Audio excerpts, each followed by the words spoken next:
Good morning, hello, I'm Ken Stanley, and today we're going to talk about something that is a little bit more dangerous than cotton swabs. Not that sticking something in your ear is not dangerous, but today we're going to talk about something that you might be able to, I don't know, maybe cut yourself extremely horribly with, or maybe even to the point where you have to lose it. We're going to talk about knives. We're going to talk about razor blades. We're going to talk about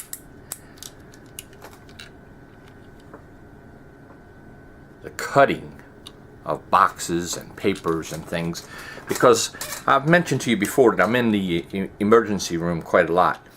And while there are a number of people come in who are bleeding profusely from the mouth, there are also a bunch of people in there who are either holding their hand, holding their fingers, holding their arms, and you hear them say, "I was working with a cutter, and I cut myself," or I accidentally cut my arm, or and I'm saying I was opening a box and I cut my leg, and I'm saying,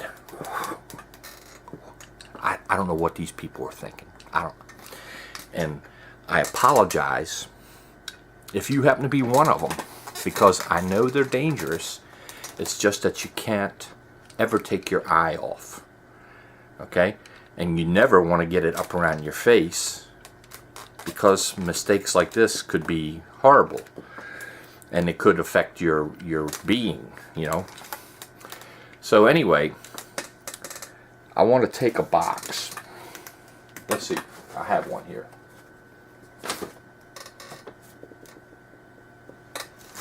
And here's a good one. I got a couple here. Alright, so let's say you want to cut this box open. You have to take it. I have my razor blade out, probably about 1/2 inch. I want to take it and I want to cut right down there, and then I want to cut right over there, and notice that I'm cutting away from my body. Now, we learned with matches you don't want to strike this way, because what? Because you could strike and some of the sulfur could get on your clothes, and then you would have burn holes in them like people did back in the 70s. So what happens if you cut this way? If the knife slips out of the box, it can come back, cut your chest, cut your upper arms, or maybe even cut your throat a little bit. So you have to be careful. So I want to cut this that way. All right, so now I've opened this box, and everything, the stuff that's in it is good. This is a good knife, and guess what? I'm good. So that was a good procedure. Now when you're cutting paper, sometimes I'll get a bag or something that it's wrapped in, I don't know what the paper is, but it's like wrapped on a cardboard so damn tight that you have to cut it off. So I stick the knife in and pull, and the razor will cut the plastic like that, and then I turn the object, stick it in, and I cut like that. So now I've got 2 angles and the product comes out.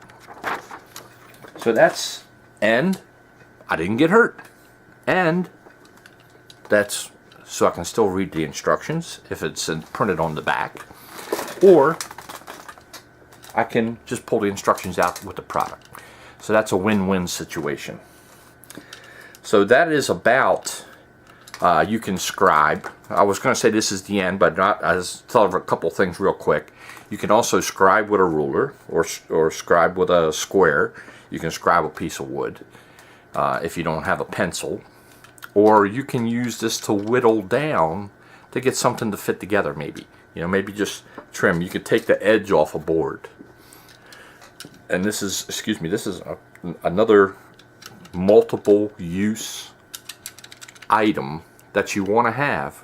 You just have to be careful with it, because you don't want to be going to the hospital all the time. Now I've got it in, so I can't cut myself, and it's got a locking handle, so if I was to leave this out, no little kid can come up and figure out how to push that out and cut themselves, which is another good thing. So that's my talk for today. So I'll see you all tomorrow. Adios, muchachos.